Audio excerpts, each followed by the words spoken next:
નમસ્કાર, ન્યૂઝ 18 ગુજરાતીમાં આપનું સ્વાગત છે। હું છું આપની સાથે સંધ્યા। જોઈએ સમાચાર વિસ્તારથી। સુરતની વાત કરીશું। અસામાજિક તત્વોનો આતંક વધી ગયો છે। અમરોલી વિસ્તારમાં શેરડીના સ્ટોલ પર મારામારી થઈ છે। શેરડીનો રસ વેચતો યુવાન વચ્ચે આવતા સ્ટોલ પર તોડફોડ થઈ। શેરડીની દુકાન પર તોડફોડ સાથે જ હંગામો પણ મચાવ્યો હતો। યુવાનોની દાદાગીરીના સીસીટીવી પણ સામે આવ્યા છે। આપ દ્રશ્યોમાં જોઈ શકો છો। રસ વેચતો યુવાન વચ્ચે આવ્યો, તોડફોડ મચાવી હતી। શેરડીના રસનો આ સ્ટોલ હતો અને ત્યાં રાત્રે મારામારીની ઘટના બની હતી। સુરતના દ્રશ્યો છે જે સામે આવ્યા છે। અસામાજિક તત્વોનો આતંક, ખુલ્લેઆમ દાદાગીરી, મારપીટ અહીંયા થઈ રહી છે। મામલો આખરે શું છે તે હજુ સામે નથી આવ્યું, પરંતુ લાકડી દંડા વડે માર મારવામાં આવી રહ્યો છે। એક યુવાન પર 5 થી 7 યુવાનો તૂટી પડ્યા છે। લાકડી દંડા સાથે તેને મારી રહ્યા છે। લોકોના ટોળા પણ ત્યાં એકઠા થઈ ગયા હતા, પરંતુ કોઈ તેને બચાવવા માટે ન આવ્યું। વધુ અપડેટ મેળવીશું સંવાદદાતા કીર્તેશ પાસેથી। જી કીર્તેશ, જે દ્રશ્યો સામે આવ્યા છે, આખરે મામલો શું છે? સુરતનો અમરોલી વિસ્તાર છે, ત્યાં એક કોમ્યુનિટીના લોકોની દાદાગીરી દિવસે ને દિવસે વધી રહી છે। આ યુવકો શેરડીના એક રસની લારી ઉપર શેરડીનો રસ પીવા ગયા હતા, ત્યાં અન્ય એક યુવકને માર મારતા હતા, જેને લઈને શેરડીના રસ સંચાલક દ્વારા અહીંયા મારામારી કરવા માટેની મનાઈ કરવામાં આવી હતી।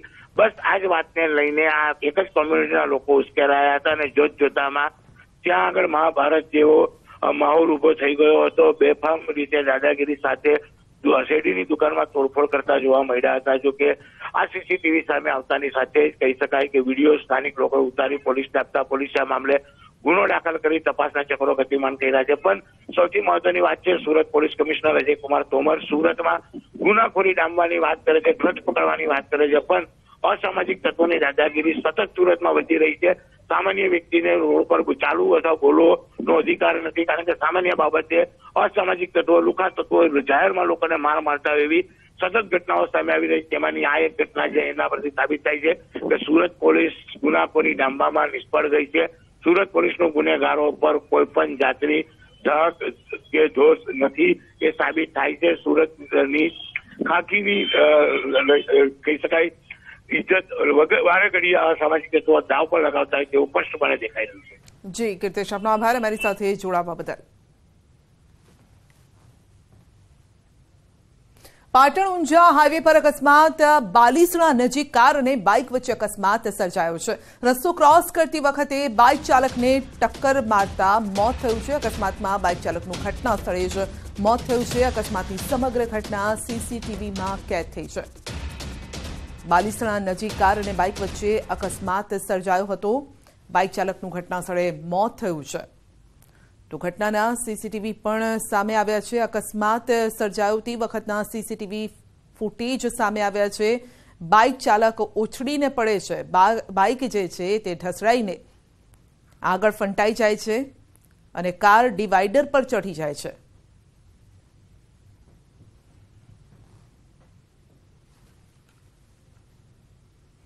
અમદાવાદના લાંભા રોડ પર 1.5 વર્ષના બાળક સાથે જઈ રહેલી માતાને બાઇકે અડફેટે લીધી હતી। બેફામ રીતે ચલાવતા બાઇક ચાલકે અકસ્માત સર્જ્યો। નારોલ પ્રથમ પેરેડાઇઝમાં રહેતા ગીતાબેન યાદવ દીકરીને સ્કૂલે મૂકી અને દીકરા સાથે ઘરે જઈ રહ્યા હતા, ત્યારે રસ્તા પર પૂરપાટ ઝડપે આવતી બાઇકથી અકસ્માત સર્જાયો।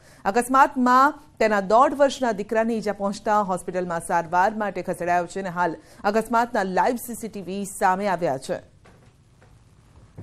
તો દ્રશ્યમાં આપ જોઈ શકો છો, એક બાઇક ચાલક પૂરપાટ ઝડપે આવી રહ્યો છે અને મહિલા તેના બાળક સાથે રસ્તો ક્રોસ કરી રહી છે અને ત્યારે જ અકસ્માત સર્જાય છે। બાળકને ઈજા આવી છે।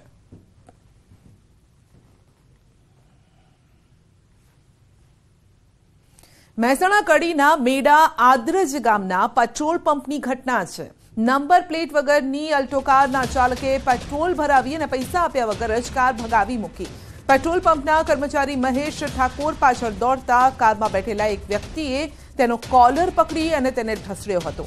આ સમગ્ર ઘટના સીસીટીવીમાં કેદ થઈ છે અને આ મામલે બાવલુ પોલીસે નંબર વગરની સફેદ અલ્ટો ગાડીમાં બેઠેલ 4 વ્યક્તિઓ વિરુદ્ધ ફરિયાદ પણ નોંધી છે।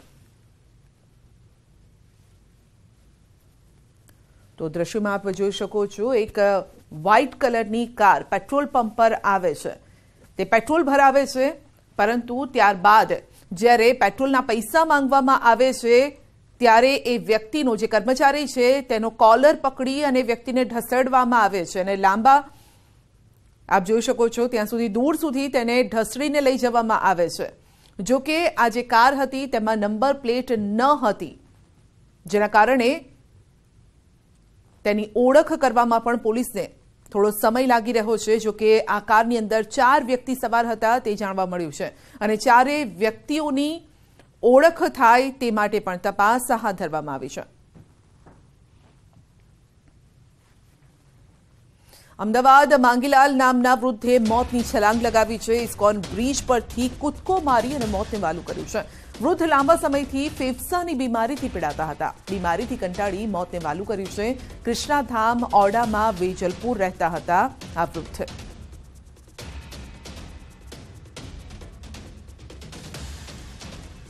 तो राहुल गांधी की प्रेस कॉन्फ्रेंस અને सीधा ज आपने ત્યાં લઈ જઈએ. अदानी जी और नरेंद्र मोदी जी के रिश्ते के बारे में डिटेल में बोला. रिश्ता नया नहीं है, रिश्ता पुराना है. जब नरेंद्र मोदी जी गुजरात के सीएम बने थे तब से रिश्ता है और उसके बहुत सारे पब्लिक प्रूफ्स हैं. हवाई जहाज में मैंने फोटो दिखाई, नरेंद्र मोदी जी बड़े कंफर्ट में बैठे हुए थे अपने दोस्त, अपने मित्र के साथ. पार्लियामेंट में मैंने दिखाई. यह सवाल मैंने पूछा. फिर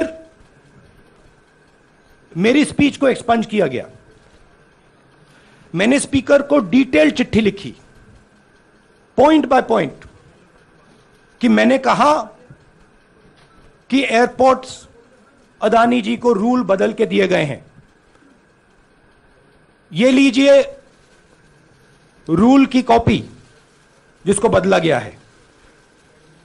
चिट्ठी लिखी, कोई फर्क नहीं पड़ा. फिर मेरे बारे में मंत्रियों ने पार्लियामेंट में झूठ बोला कि मैंने विदेशी ताकतों से मदद मांगी. मैंने ऐसी कोई बात नहीं की है. मैंने कहा स्पीकर से, मैंने जाके कहा स्पीकर सर, पार्लियामेंट का नियम है कि अगर किसी मेंबर पर कोई एक्यूजेशन लगाता है तो उस मेंबर को जवाब देने का हक होता है. मैंने एक चिट्ठी लिखी, उस चिट्ठी का जवाब नहीं आया.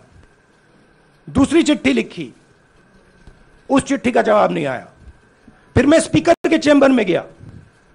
मैंने स्पीकर सर से कहा, स्पीकर सर, ये कानून है, ये रूल है, इन्होंने झूठा आरोप लगाया है, मुझे आप बोलने क्यों नहीं दे रहे हैं? स्पीकर सर मुस्कुराते हैं, कहते मैं नहीं कर सकता. और फिर उसके बाद आपने सबने देखा क्या हुआ. सवाल पूछना मैं बंद नहीं करूंगा. नरेंद्र मोदी जी का अदानी के साथ क्या रिश्ता है और 20,000 करोड़ रुपए किसके हैं, मैं पूछता जाऊंगा. मुझे कोई डर नहीं लगता इन लोगों से. और अगर ये सोचें कि मुझे डिस्क्वालीफाई करके, धमका के, जेल में डाल के मुझे बंद कर सकते, नहीं, मेरी वो हिस्ट्री नहीं है. मैं हिंदुस्तान के लोकतंत्र के लिए लड़ रहा हूं और मैं हिंदुस्तान के लोकतंत्र के लिए लड़ता रहूंगा. किसी चीज से नहीं डरता हूं. यह सच्चाई है. अब आप सवाल पूछिए. एक एक करके प्लीज. हाँ मोहित. I'll say it in English also. Sorry. I'll say it in English also. The question begins a few weeks back in Parliament, where I asked the Prime Minister a very specific set of questions. Question number 1, 20,000 crore rupees or $3 billion are in shell companies owned by Mr. Adani. Mr. Adani could not have generated this money. He's an infrastructure business. Where did this money come from? Whose money is it? That was the first question. Whose shell companies are there? These companies are working in the defense field. Why does nobody know whose money this is? There is a Chinese national involved in this. Why is nobody asking the question, who is this Chinese national? That was the first question. Second question was, set of questions with proof. Were, what is the Prime Minister's relationship with Mr. Adani? I showed a picture of the Prime Minister and Mr. Adani's plane relaxing. I gave documentation about the defense industry, about the airports, about statements made in Sri Lanka, about statements made in Bangladesh, pictures of Mr. Narendra Modi sitting with the State Bank chairman in Australia. And I put this proof on the table.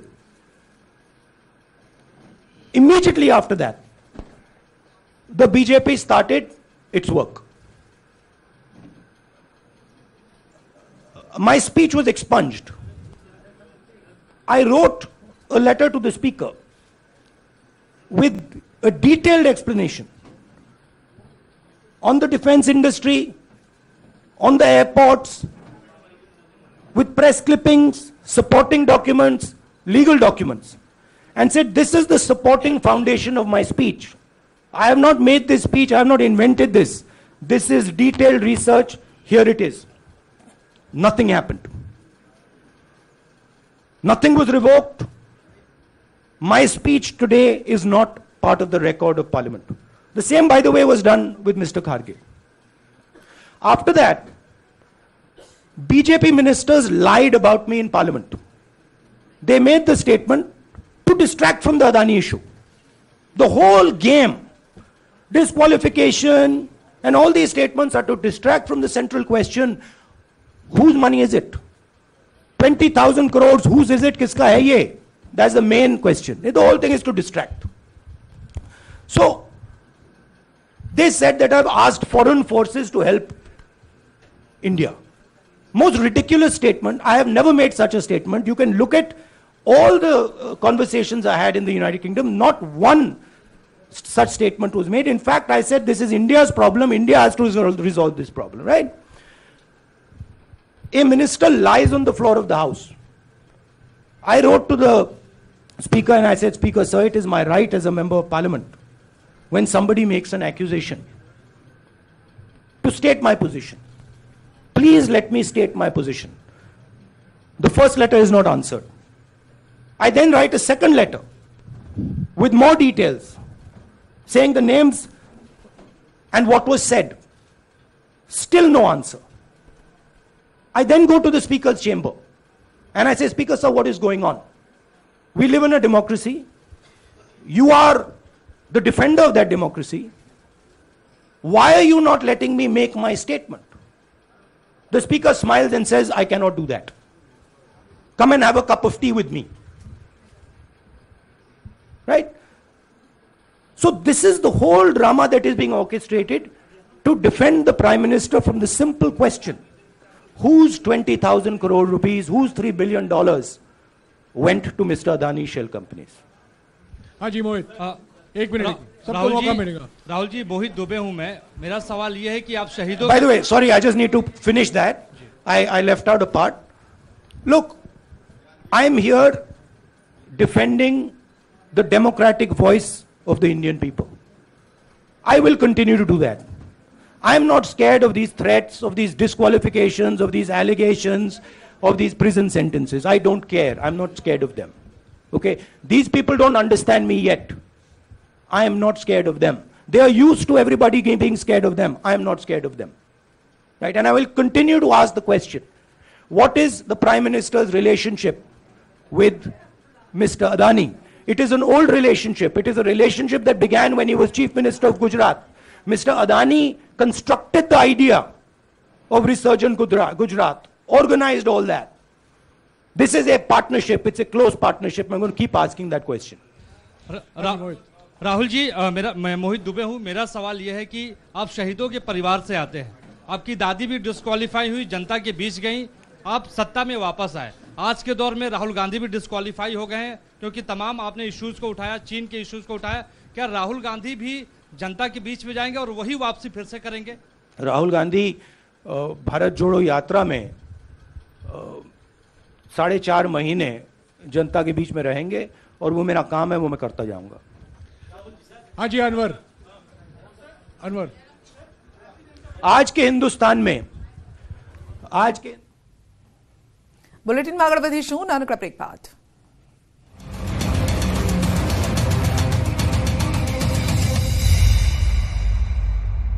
परिवर्तन लोग अपने सामने देख रहे हैं, अपने जीवन में देख रहे हैं। उससे हर भारतीय में ये विश्वास आया है कि 21वीं सदी का भारत अपनी कमजोरियों को छोड़कर, अपने बंधनों को तोड़कर भारत आगे बढ़ सकता है। Poonawalla FinCorp presents News 18 Rising India Real Heroes। 29 और 30 मार्च News 18 नेटवर्क पर। Presented by Poonawalla FinCorp Limited, enabling dreams। सुहाना मसाले बनाए पनीर मजेदार।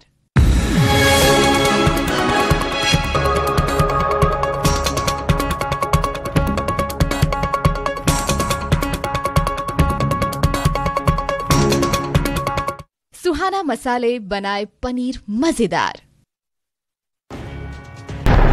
ખેડૂતોના ખેતોના ખેતરને ખમદાણ કરી, ઊભા પાકને રમણ ભમણ કરી આખરે 13 દિવસ બાદ માવઠું વિદાય લઈ રહ્યું છે। 12 માર્ચથી રાજ્યના અલગ અલગ વિસ્તારને ધમરોળનાર માવઠું તદ્દન નબળું પડ્યું। જો કે હજુ પણ દક્ષિણ પશ્ચિમ રાજસ્થાનમાં એક સાયક્લોનિક સર્ક્યુલેશન બનેલું છે, જેની સવાર સુધી અસર વર્તાઈ શકે છે। આથી હજુ અમદાવાદ, આણંદ, બનાસકાંઠા, સાબરકાંઠા, જામનગર, ભાવનગર, બોટાદ, અમરેલી, દ્વારકા અને કચ્છ એમ 10 જિલ્લા પર સવાર સુધી આંશિક સંકટ ઘેરાયેલું છે, જેમાં હળવું માવઠું પડવાની સંભાવના છે। શનિવારથી રાજ્યભરમાં આકાશ ઉઘાડા નીકળશે, ખેડૂતોને રાહત મળશે, પરંતુ ધીમે ધીમે ગરમીમાં વધારો નોંધાશે। હવામાન વિભાગના અનુમાન પ્રમાણે રવિવારથી રાજ્યમાં મહત્તમ તાપમાન 2 ડિગ્રીથી લઈને 4 ડિગ્રી સુધી વધી શકે છે। હવામાન નિષ્ણાંત પરેશ ગોસ્વામીના અનુમાન પ્રમાણે 25 માર્ચથી 31 માર્ચ દરમિયાન રાજ્યમાં ગરમીનો જોરદાર રાઉન્ડ આવશે, જેમાં મોટાભાગના શહેરોમાં તાપમાન 37 ડિગ્રીથી લઈને 41 ડિગ્રી સુધી પહોંચી શકે છે। ઊભા પાકનો કચ્ચરઘાણ, ખેતરે ખેતરે ખમદાણ, પરસેવાથી પાક્યું, માવઠાના પાણીથી ધોવાયું। ખેડૂતોનું કાળજું કંપાવી દેનારા આ દ્રશ્યો આમ તો રાજ્યના દરેક ખૂણે દેખાય છે। સુરેન્દ્રનગર જિલ્લાના ખેડૂતો પર તેમાં બાકાત નથી। ઘઉં, વરિયાળી, જીરું, એરંડાના પાકમાં માવઠાએ વ્યાપક નુકસાન પહોંચાડ્યું। ઈસબગુલના પાકમાં લગભગ કંઈ જ બચે એમ નથી। વઢવાણ, ધાંગધ્રા સહિત જ્યાં પણ જાઓ ત્યાં ખેડૂતોની 3-4 મહિનાની મહેનત એળે ગઈ હોય એવી સ્થિતિનું નિર્માણ થયું। ખેતરમાં દરેક પાક લગભગ તૈયાર જ થઈ ગયો હતો। કાપણી અને લણણીના આડે માંડ 2-4 દિવસ બાકી હતા, પરંતુ 12 માર્ચથી જે ઘાત શરૂ થઈ એણે ઊભા મોલનો સોથ વાળી દીધો। હવે એમાં કાપણી કરવા જેવું કંઈ જ નથી બચ્યું એવો ખેડૂતોનો દાવો છે। વરિયાળી ઠળી પડી છે, અજમો, ઘઉં, એરંડાના પાક પણ જમીન દોસ્ત થઈ જતા મોટી નુકસાની સહન કરવાનો વારો આવ્યો છે। ખેડૂતોના મોઢે આવેલો કોળિયો માવઠારૂપી આફત ગળી ગઈ છે। હવે ખેડૂતો સરકાર પાસે માંગ કરી રહ્યા છે કે ઝડપથી સર્વે થાય અને વળતર ચૂકવવામાં આવે। ધારી, ખાંભા, રાજુલા, જાફરાબાદ, અમરેલી જિલ્લાનો એક પણ વિસ્તાર એવો બાકી નથી જ્યાં છેલ્લા 13 દિવસમાં માવઠું ન થયું હોય। ચોમાસાની જેમ હજુ પણ ખેતરો પાણીથી તરબોળ છે। એમાં પણ છેલ્લા 3 દિવસમાં અહીં જે કહેર વર્તાવ્યો છે એને શિયાળુ પાકની કબર પર છેલ્લો ખિલ્લો ઠોકી દીધો। કેમ કે વિસ્તારમાં ચોમાસાનો પાછોતરો વરસાદ પણ સારો હોવાથી શિયાળુ પાકનું મબલખ વાવેતર હતું। માવઠાને કારણે કપાસ, ઘઉં, જીરું, બાજરી, તલ, ચણા, ડુંગળીના પાકનો પથારો બની ગયો છે। ખેડૂતોના દાવા પ્રમાણે દરેક પાકમાં 50%થી વધુ નુકસાન છે। અમુક ખેતરો એવા છે કે જ્યાં પૂરેપૂરો પાક તબાહ થઈ ગયો છે। રૂઠેલી કુદરતે વિનાશ વેરીને ખેડૂતોને પાયમાલ કર્યા છે। ખેડૂતોની માંગ છે કે સરકાર યોગ્ય રીતે સર્વે કરીને વળતર ચૂકવે તો દેવા કરીને કરેલા ખર્ચા નીકળી જાય। બાકી મહેનત પર તો આ વખતે પાણી ફરી વળ્યું છે।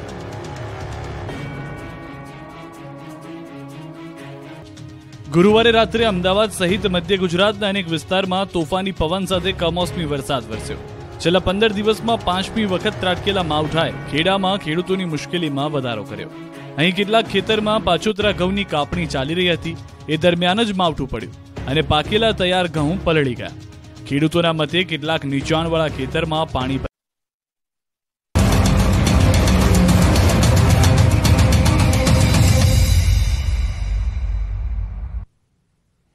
અમરેલીમાં આખલાનો આતંક યથાવત જોવા મળી રહ્યો છે. આખલાની સમસ્યા હવે ગંભીર બની રહી છે અને ત્યારે હઠીલા હનુમાન રોડ પર આવેલ આયુર્વેદિક હોસ્પિટલના ગ્રાઉન્ડમાં 2 આખલા વચ્ચે યુદ્ધ જામ્યું. 2 આખલા બેફામ રીતે આક્રમક બની પોણો કલાક બાખડ્યા. લોકોએ આખલા યુદ્ધ રોકવા પથ્થર અને પાણીનો મારો ચલાવ્યો. તેમ છતાં પણ આખલાઓ બાખડતા રહ્યા. હોસ્પિટલના ગ્રાઉન્ડમાં ઓચિંતા આખલા આવી ચડતા ભારે અફરાતફરી મચી ગઈ. સુરતમાં ધોરણ 12નો વિદ્યાર્થી હની ટ્રેપમાં ફસાતા આપઘાત. હની ટ્રેપમાં ફસાવી બ્લેકમેલ કરતા વિદ્યાર્થી આપઘાત કર્યો છે. અશ્લીલ વિડીયો બનાવી આરોપીઓ પાસેથી 9,600 રૂપિયા પડાવ્યા. પોલીસે દુષ્પ્રેરણાનો ગુનો નોંધી તપાસ હાથ ધરી છે. ચોક બજાર પોલીસે અજાણ્યા શખ્સો સામે ગુનો દાખલ કર્યો છે. ફોન પે એકાઉન્ટમાં પણ ટ્રાન્ઝેક્શનની વિગતો મળી આવી છે. વધુ રૂપિયાની માંગણી કરતા વિદ્યાર્થીએ આપઘાત કર્યો. માહિતી મળી એવી કે છોકરાના ફોન ઉપર ધાકધમકીના મેસેજ આવતા હતા ને પૈસા માંગતા હતા એ લોકો. તો એ માહિતી ઉપરથી અમે પોલીસોને જાણ કરી. એ છોકરાના ફોટા લઈ લીધેલા હશે અને છોકરાને ધાકધમકી આપીને પૈસા ઉઘરાવવાની માંગણી કરતા હતા. છોકરાએ પૈસા તો આપી દીધા હતા પણ છેલ્લે એનો અંજામ 4-4:30 વાગે છોકરાએ આપી દીધો. દીકરો કોઈ દી મને પૂછ્યા વગર બહાર ગયો નહોતો. આ 1.5 કલાકમાં આ બધું બની ગયું છે. તો મેં તો મારો દીકરો ખોયો છે અને એ તો 17 વર્ષની ઉંમર, એટલે નાદાનીમાં બધું થઈ ગયું. એને અત્યારે મોટા હોય નાના હોય સખત રહો અને કહો કે આ ભૂલ બીજી વાર ન થાય. મમ્મી પપ્પાને જણાવે અને કોઈ પણ વસ્તુમાં આવી નાદાની ન કરે. વિદેશ જવાની લાલચમાં ગુજરાતી પરિવારોએ લાખો રૂપિયા ગુમાવ્યા છે. આટલું જ નહીં, બોર્ડર પર એક પરિવારે જીવ પણ ગુમાવ્યો. તેમ છતાં લોકો વિદેશ જવા માટે તત્પર છે. ગાંધીનગરના દંપતીએ કેનેડા જવાની લાલચમાં 33 લાખ ગુમાવ્યા હોવાની ફરિયાદ નોંધાવતા અમદાવાદ ક્રાઇમ બ્રાન્ચે તપાસ શરૂ કરી છે.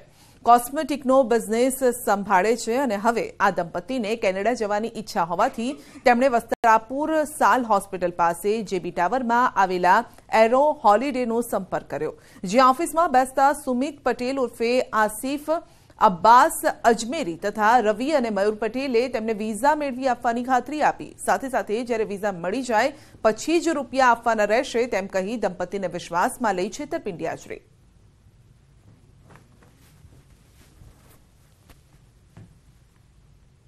ન્યૂઝ 18 નેટવર્ક પર રાઇઝિંગ ઇન્ડિયાની 3જી આવૃત્તિની જાહેરાત કરવા માટે અમે અત્યંત ઉત્સાહિત છે. રાઇઝિંગ ઇન્ડિયા એક પ્લેટફોર્મ કે જ્યાં અમે ભારતની સફળતા અને વિકાસની વાર્તાની ઉજવણી કરવા માટે કેટલીક સૌથી મોટી, સૌથી પ્રભાવશાળી વ્યક્તિઓને એક સાથે લાવીએ છીએ. આ વર્ષની થીમ રિયલ હીરોઝ છે, જ્યાં અમે અસાધારણ લોકોની વાર્તાઓ વિશે વાત કરીશું તેમજ તેમની અસાધારણ સિદ્ધિઓ. આ લોકોએ આપણા દેશમાં સકારાત્મક પરિવર્તન લાવવામાં ઘણી મદદ કરી છે અને આ ક્લાઇમેટ ઇમરજન્સી સામે લડનારાઓથી લઈ અને ભારતની કેટલીક સૌથી જૂની કલા, વારસો અને સંસ્કૃતિને પુનર્જીવિત કરવામાં મદદ કરનારાઓ સુધીની હશે. ન્યૂઝ 18 નેટવર્કના દેશભરના પત્રકારોની મદદથી અમે આવા જ કેટલાક હીરોઝની શોધ કરી આગામી થોડા અઠવાડિયામાં તમારા માટે આવા જ ખાસ લોકોને ખાસ વાર્તા સાથે લાવીશું. हम सभी गाय के गोबर के गुणों के तत्वों से शायद बेखबर होंगे, लेकिन एक व्यक्ति ऐसे भी हैं जिनकी निराली सोच और गौ माता के प्रति अटूट लगाव ने मिलकर कुछ ऐसा बनाया जिससे समाज में उनकी एक अनोखी पहचान बन गई है. वर्ष 2016 में जयपुर शहर के भीमराज शर्मा ने गोबर का उपयोग कर पेपर को निर्मित किया. गाय के पास एक ऐसा क्या है, उसको एक ऐसा बिजनेस मॉडल बना के और इसको स्वावलंबी बनाया जाए कि इसको किसी के लिए चंदे की जरूरत नहीं रहे. तो एक गोबर एक ऐसा है इस गाय माता के पास में, गोबर को ऐसा उपयोगी बनाया जाए कि इससे गाय माता को स्वावलंबी बना सके. प्रगति की राह पर चलते हुए उन्होंने आज 70 से अधिक उत्पाद जैसे किताब, कैलेंडर, ग्रीटिंग कार्ड, मास्क जैसे उत्पादों को बिना केमिकल इस्तेमाल किए गोबर से बनाकर साबित कर दिखाया कि जिसको हम व्यर्थ समझते हैं उससे भी हम कुछ ऐसे उत्पाद बना सकते हैं जिससे पर्यावरण में संतुलन बना रहे और गाय भी सुरक्षित रहे। किसी को शादी में अपन इसमें कुछ पैसा डाल के अपन देते हैं और वो क्या करते हैं, इसे ऐसे ही जमीन पे फेंक देते हैं, तो वहाँ एक कचरा एक इकट्ठा हो जाता है। तो उसी तरह से आप देखिए कि हमने इसमें 12 तरह के बीज डाले, तो इस लिफाफे को पूरे दुनिया में, देश में कहीं भी आप ले जाइए और कहीं भी आप फेंकेंगे इसे, तो इससे जो है सुंदर सुंदर पौधे उग जाएंगे। यह हर दिन करीब 2000 शीट पेपर तैयार करते हैं और आज यह न सिर्फ भारत में बल्कि दूर देशों में जैसे अमेरिका और ब्रिटेन में भी मशहूर हो गए हैं।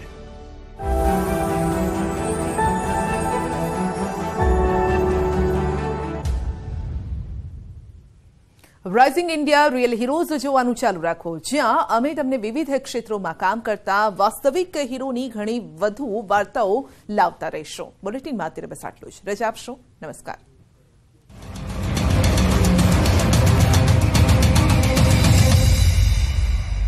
ગ્રામ્ય વિસ્તારોમાં વરસ્યો વરસાદ।